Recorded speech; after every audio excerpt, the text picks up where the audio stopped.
It's time to install the running boards. Big boys, like slide in and out, and all this bolstering crack. And we have these sliders. I ride these all the time. You see how it's cracking right there? I'm 200 pounds. And I'll lay out the tools right now for you guys. Oh man, they're nice. Flathead screwdriver will work, but this will protect your paint better. A 13mm socket, some Loctite. Low production and bad camera angles. Oh yeah, you should be able to stuff 35s there, no problem. I didn't feel the need for the rock sliders, but this will help for the desert running. Now protect the seats, everything will be good. So, what's up, dirt people? Thanks for watching, thanks for coming back. We hit the dirt already, but I didn't take cameras. I just like to go and get a feel for them first. I follow the same formula with all the trucks. The Zr2 went solo first in the Colorado. The Raptor went solo first. The Raptor build went solo first, with no cameras, I mean. And this one, so I'll give you guys, I'll get some off-road footage for you guys, but it's time to install the running boards. I bought some running boards just for paint protection, because these tires are going to throw rocks, especially when we do the tire upgrade. And also for this, oh, I'll go show you guys in the Zr2 right now. I'll cut. This is tall enough that people, big boys, like slide in and out, and all this bolstering cracks and gets nasty. I'll show you on the Zr2 exactly what I mean. I'll jog, it's just over here. Bear with me. So like my seat, I'm 6 foot. I got short legs for a 6-footer though. And we have these sliders. These work great for the Zr2, because for the Colorado Zr2, because it's a mid-size. So they're body mounted, but if you check out some of our Moab videos there, I ride these all the time. It's fine, you can get away with them on the mid-size, but you can get it, and girls, depending on their shoe selection, can use them. I would use them to minimize this. You see how it's cracking right there? I'm 200 pounds. I've seen people do that to their Zr2s and their Raptors within 4 months though. So I was really conscious of always stepping up and over to not do that. So of course I want to install them in the Silverado Zr2 just to preserve them. But let me run around to the back. I said also, if you're waiting for the fender liners, they told me the rear fender liners, they told me the factory flooded and they stopped production, so you might as well start looking for those aftermarket. The automatic tailgate is nice. I couldn't pick it, so I couldn't get that fancy tailgate, but I don't think something that fancy would survive anyways. And see, I don't need a settling torch to open this like all the toys. And I'll lay out the tools right now for you guys. Everything what I'm gonna do, I'll install one side. It'll be clumsy and stupid and barely reading directions. And then I'll record the second side for you guys, just so it's less clumsy. Oh yeah, do the power tank too also. Just mounted it up there for quick air ups. This is GM parts. Oh man, they're nice. So I didn't get the little more tapered rail ones like on the little Zr2 on the Colorado, just because I mentioned all that shoe selection, size, whatever. I thought it'd be harder because the height or more difficult, but just taking this off is proving to be difficult. So that's what one looks like. I'll cut to where the second one is so you guys don't gotta endure all this. Give you a good shot of it. All right, so here they both are. I don't even know the directions, if that's right and left or switch them around. I'll figure it out based on the back bracketry spacing. I famously put these on backwards on the Raptor and a lot of people didn't notice. It says right here on the instructions, look for the accessories manual section for instructions, and for customer installation, please request service instruction sheet from your local dealer. I didn't know that, but it's only 6 bolts. Like the bottom of the hardware is already done, so this isn't going to be an install video, but I'll show you guys and talk about them and why I want them and whatever, which ones you might want, and I'll figure out the right side. But really quick, the bolts, Chevy ships bolts. I'm going to use these because they're Chevy. If you get any aftermarket stuff, even if it's not Chevy, non-Chevy stuff, I don't care what the manufacturer is, they're not going to have better bolts than what you're taking off your GM truck or the bolts that GM comes with. So when you do take bolts off to install other stuff, save all your GM bolts. There's in off-roading, there's aerospace finish and like grade 8 hardened, all that stuff. And then in the world of GM, you have the military finish. And the bolts for the Raptor, I think the standard finish was, I think they were like $700 or $800. The military grade or the aerospace one, I think they were closer to $4 grand for all the bolts. These are superior to those. So all your GM bolts you take off, save them, and use as many as you can for GM stuff. Just quick tip.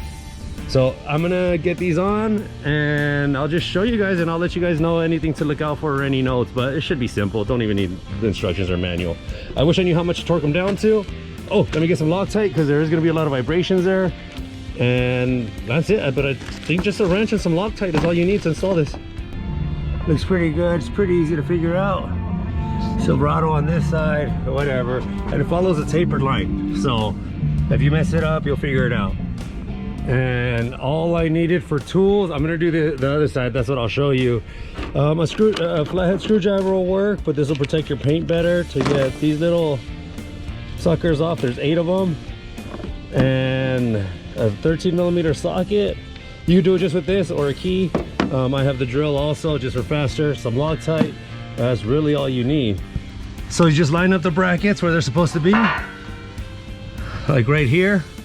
So I got to take this one off, and the one down there. I get my foot out though.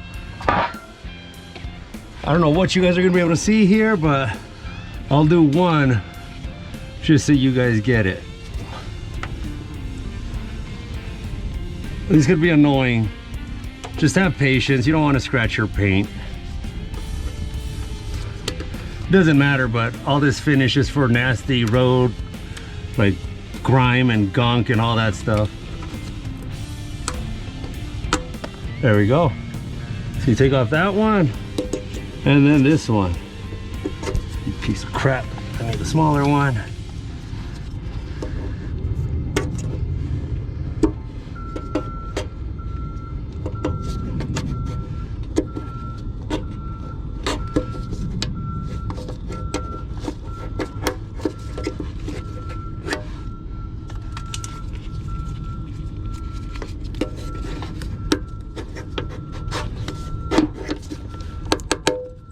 There we go. All right, so I'm gonna do the rest of the other ones and then I'll come back for you guys. All right, so I'm gonna go under. I took all the little plastic tabs off already. There's no good way to do this, but watch out. Dustin smacked his head while you doing this from Dirt Nation.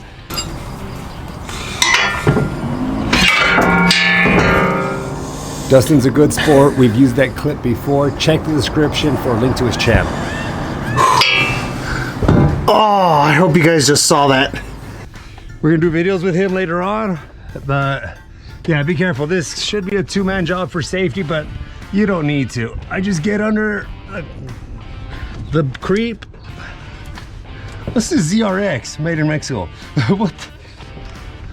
So I just go, I get the first one. I don't know what you guys can or can't see, but you're gonna need your knees, your calves. Just get the first one in. Couple turns and you're good. And the next one, just a couple turns because we're gonna back it back out. This is just for safety. And there, we're good. We can go over there and we'll start from there down. Do some breakdancing moves over here. All right, I don't know what you guys can and can't see, by the way. I apologize in advance if this is horrible, but there's not much camera space here. You guys can see there's 2 bolts. One goes here and one goes here. I start with the bottom one for safety. So give it some Loctite. Make a mess of the Loctite, huh?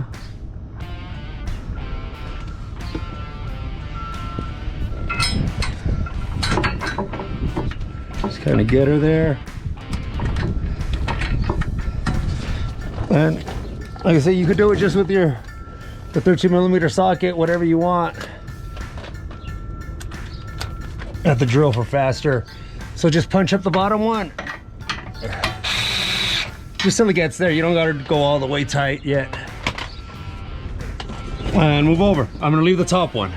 So let's just do the bottom ones for now, just for safety.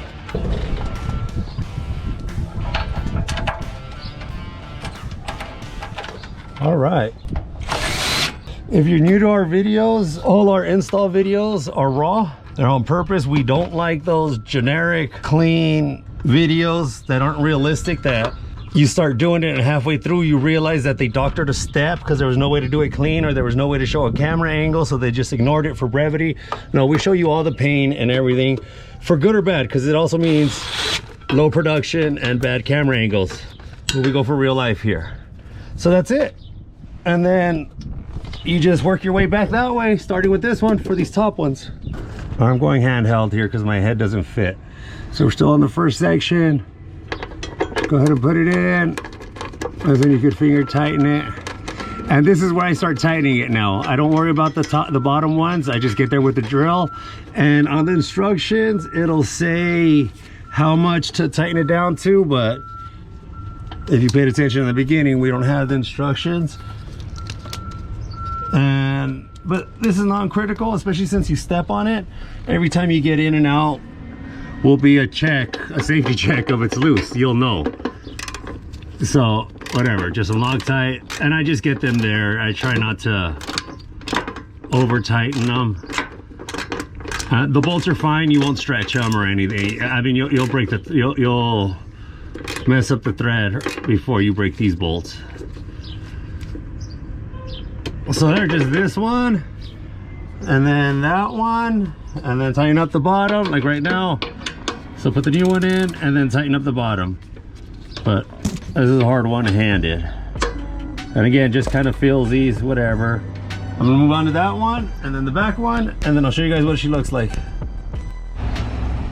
All right, so that's it. The install went fine, went great. Got her up here on the slope so you guys can check it out, different angles. But yeah, so on the to-do list is 35s. Oh, it's a nice tuck. Tucks them pretty nice. Oh yeah, you should be able to stuff 35s there, no problem. In the back you'd be okay. I hear in the front you need some trimming. I'm guessing it's going to be a lot like the Silverado Zr2, some trimming back here, some molding of this, maybe remove this cap. This is all steel, by the way. So I don't know, but there she is. And I don't know, I like it. Some people don't, a lot of desert runners don't like the look, and I do though, just because like I said, it protects it. But if you are a car buff, a lot of people like to leave the sloping down lines on all vehicles. It just looks really nice. It makes it look like it's got a waistline and everything. So this kind of takes from that, but not really, because it's not that pronounced. That's more like the classic car thing. But yeah, I like this. I don't like it crawling. Just because we have the Silverado Zr2, we're gonna go crawling. It's gonna be hard to beat that. And there's no comparison. I mean, what's the point of comparing this to a Raptor or a TRX? I've seen the Torsen front differentials. Those things are awesome. I've seen them do better than a front locker on some vehicles. So just size-wise though, and front locker, this is always gonna beat them. So why even compare them? So I didn't feel the need for the rock sliders, but this will help for the desert running as far as long term. And if you do use them for sliders, sometimes you got to get off the truck at an incline. This would have been a pain without these steps. But yeah, now protect the seats, everything will be good. So until next time, keep building your truck, keep playing with your truck, keep finding out what mods work best for you. Forget the noise, forget what people tell you. Figure out what you want, what you need, and build your truck like that. So until next time, keep it dirty.